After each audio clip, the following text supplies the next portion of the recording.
नमस्ते, मैं हूँ आचार्य प्रतिष्ठा। ऐसे बहुत सारे लोग हैं जो योग का लाभ तो लेना चाहते हैं पर महसूस करते हैं कि वो बहुत ज़्यादा शारीरिक श्रम नहीं कर सकते, शरीर को हिला नहीं सकते या हिलाना नहीं चाहते। ऐसे में वो कैसे योग का लाभ लें? आप बिल्कुल परेशान ना हो।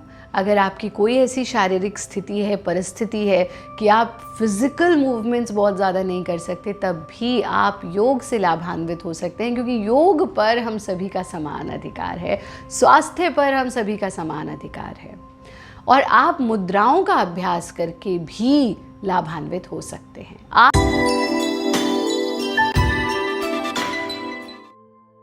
आज हम सीखेंगे एक ऐसी मुद्रा जिसका नियमित अभ्यास करने से मन शांत रहता है, मन एकाग्र रहता है और इसका नियमित अभ्यास करने से हम नॉलेज गेन करते हैं। और नॉलेज गेन करने का अर्थ है यानी हमारी बौद्धिक क्षमताएं बढ़ती हैं, हमारी ब्रेन कैपेसिटीज़ बढ़ती हैं, हमारा लेवल ऑफ कॉन्सेंट्रेशन बढ़ता है। क्योंकि कभी कभी हम इंटेलिजेंट बहुत होते हैं but just because we are not able to concentrate, we are not able to focus at one particular point, हम कुछ भी सीख नहीं पाते, कुछ भी ग्रहण नहीं कर पाते। तो ये आपकी बौद्धिक क्षमताओं को बढ़ाता है, ये आपके कंसंट्रेशन लेवल को बढ़ाता है, ये आपके डिस्ट्रैक्शंस को कम करता है, मन जो विचलित अक्सर होता रहता है उसको शांत करता है और मन को संयमित करता है। एक छोटा सा मुद्रा का अभ्यास और इतने सारे लाभ। इस मुद्रा का नाम ही है ज्ञान मुद्रा, यथा नाम तथा गुणा, जिसका नाम ही है ज्ञान, यानी ये आपको ज्ञान प्रदान करती है। और ज्ञान पाने के लिए सबसे पहली आवश्यकता है हमारी बौद्धिक क्षमताएं अच्छी हों, दूसरी आवश्यकता है हम कंसंट्रेट बेहतर तरीके से कर सकें, तीसरी आवश्यकता है कि हमारे डिस्ट्रैक्शंस ख़त्म हो और चौथी आवश्यकता ये है कि हमारा मन हमारे नियंत्रण में हो। आप कितने भी इंटेलिजेंट हैं पर आपका मन आपके काबू में नहीं है, मन आपके नियंत्रण में नहीं है, आप कुछ नहीं सीख सकते हैं, आप कुछ नहीं याद रख सकते हैं। कैसे करना है इस ज्ञान मुद्रा को? ज्ञान मुद्रा को करने के लिए हम अपनी पहली उंगली के टिप को अंगूठे के टिप से छू देते हैं इस प्रकार से, और दूसरी, तीसरी, चौथी तीनों उंगली बिल्कुल सीधी रहती हैं। ध्यान से देखिए इस मुद्रा को।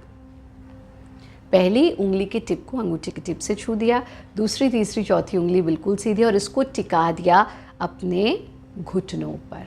अब जब हमने इसे घुटनों पर टिकाया है तो palms facing towards upward, palms facing towards sky, not that palms facing towards earth।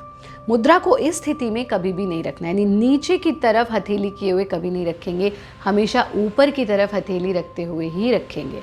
इस स्थिति में आंखें बंद करके बैठना, आपकी कलाई आपके घुटने को छू रही है, आपकी हथेलियां आकाश की ओर खुली हुई हैं, आंखें बंद हैं, सुखासन, अर्ध पद्मासन या पद्मासन में आप बैठे हैं, कमर को आपने बिल्कुल सीधा रखा है, मन बिल्कुल शांत है और शांत मन के साथ मन को एकाग्र करते हुए कम से कम 30 सेकेंड्स और ज़्यादा से ज़्यादा कितनी भी देर आप ज्ञान मुद्रा में बैठ सकते हैं। इसीलिए इसे ध्यान की मुद्रा कहा गया है कि जब आप इस मुद्रा में बैठते हैं तो कितना भी लंबा ध्यान लगा सकते हैं। बहुत सारी ऐसी मुद्राएं होती हैं जिनका अभ्यास हम सिर्फ 30 सेकेंड्स करते हैं, उससे ज़्यादा करने की आवश्यकता नहीं होती, लेकिन ज्ञान मुद्रा का अभ्यास आप कितनी भी देर कर सकते हैं। तो आप सोच क्या रहे हैं?